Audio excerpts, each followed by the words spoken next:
City University Television, in association with the New York Times, presents Times Talks at the New York Times Arts and Leisure Weekend. Today's presentation, Walking Contradiction, with musician Billie Joe Armstrong of Green Day. Times interviewer, John Perellis, chief pop music critic.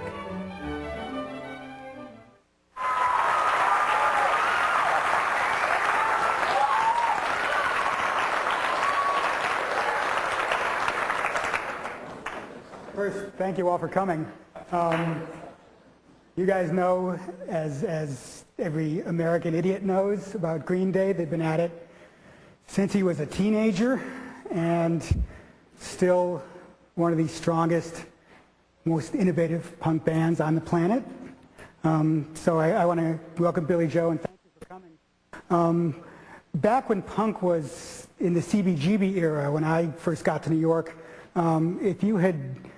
if you had walked into CBGB in like 1980 and said, okay, I've got a punk rock opera here, it's got some 9-minute songs, some suites, they would have taken away your leather jacket. Mm-hmm. So what prompted you to make this thing? That was the hardest thing to really to talk about, was to talk about the album before it actually came out, because I think I went up on one of the Green Day message boards, and they announced what it was. They had a press release about it being a punk rock opera, and someone goes, "These guys are fucking nuts, man. That sounds terrible," So it's I don't know, one day we were sitting in the studio, and I had to take off because we had a place in Oakland, California, where we were doing all the writing at. And then Mike was there by himself, and he ended up writing just a 30-second song, and it was just this really funny sort of vaudeville, thing. And then I said, I want to do something, and because of using technology, I was able to connect mine to his. And then Trey did one, and so on, and we had like a 9-minute song, and so which ended up becoming the song "Homecoming" on the album. So I don't know. It was just it felt fresh. It was definitely Green Day. So we was like, this is what we should be doing. Did it take a long time? And did you have a story in mind when you started, or did it start with the music? Well, that Homecoming, which would end up being sort of like the finale of the record. Homecoming, at that time, I think it was about Mike being by himself at the studio. So it was just funny. He was just like, right, and everybody left the studio but me. So it was, I don't know, it was really funny. But then I ended up like rewriting it, and then we decided we wanted to take that idea and keep going. And then we already had the song "American Idiot," and then after that, it's like, what would be the perfect thing to kind of come after? And you just brainstorm and think about it, have long conversations about the record, and then came up with a character which ended up being Jesus of Suburbia. Huh. And then you told his story. Yeah. You say a lot of times, a couple of times in the album, you say the child of rage and love. Do you identify with that character? Yeah, I think there was a time during Warning where I think we wanted to be more like positive or whatever that word means. So it so we ended up doing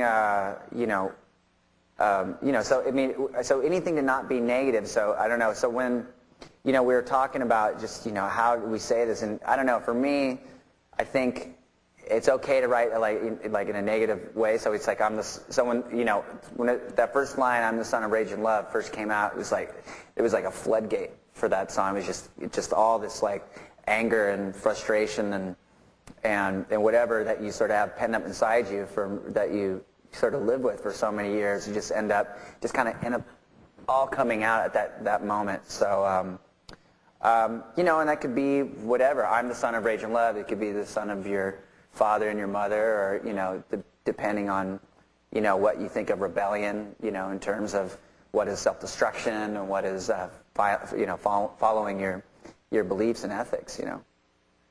No, I mean, and you also have St. Jimmy in there who ends up killing himself. Socially, at least, I don't know. Go ahead. Well, you were going to say something. No, I know you first. Well, I mean, when authors write novels, they identify with all the characters at once. I mean, do you identify with the extraordinary girl? Do you identify with St. Jimmy? Are these all aspects of you or of the band? Yeah. I mean, I think I'd definitely have to live, those sides of life for sure. Especially with St. Jimmy, just because St. Jimmy is such a character. He's it's kind of the antagonist in the story of the record, and kind of ends up becoming I don't know, just that he sort of follows that sort of blind side of what rebellion is. It's just that the self-destruction. He's a very charismatic and he's kind of one of those guys that I think a lot of people know. I was talking to a friend of mine. We're talking like, God, there's so many people that that are kind of like that guy. Like, yeah, and a friend of mine was saying how he had a friend that just one of those guys would fly off the handle, and he had this friend that ended up putting out when they were really young. His parents had this brand new coffee table, and he's sitting there, and he just took a knife and he wrote "eat shit." In the it's like you're like for someone that's maybe more innocent to see something like that, they're like, it's like really seductive at the same time, and it kind of, for a lot of people, it kind of carries on, throughout the rest of their life, or a little bit of Ritalin, they handle it okay. Calm right down. Yeah. There's a little Ritalin on the album too. Yeah, a little bit. So you already had American Idiot. I mean, was that inspired by world events? I mean, where'd that song come from?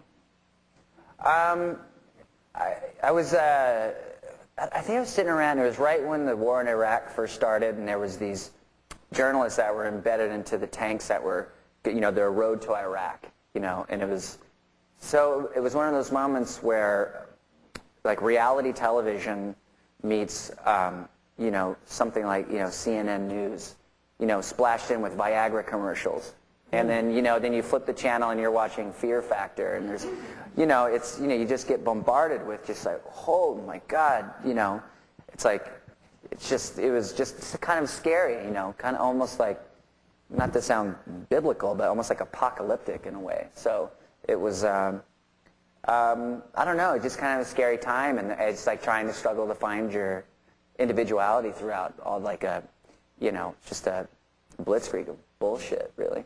Yeah.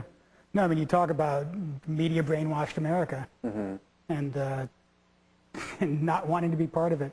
I mean, it seems like that's still a punk reaction. It's you want to stand aside from what's going on. It's a reaction, but at the same time, I don't know. I think it's important to be as far as like what I've taken from punk rock, or is to be proactive at the same time. Not necessarily just a reaction, having a reaction, but also taking action at the same time. So making a bold statement. Yeah. Speaking of punk, you met Mike when you were like 10, right? Yeah. And you were always listening to it? No. I mean, what was in the record collection back then?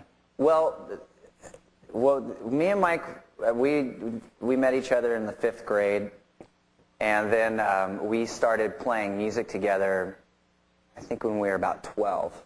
So, and the first song that we ever learned together was Crazy Train by Ozzy Osbourne. Which I'm proud to say. So, but, I mean, it was just us, like, there was never really parents or anything like that around. So, I mean, we would sit in a room all night and just play guitar. And, God, I've been with the guy ever since, yeah.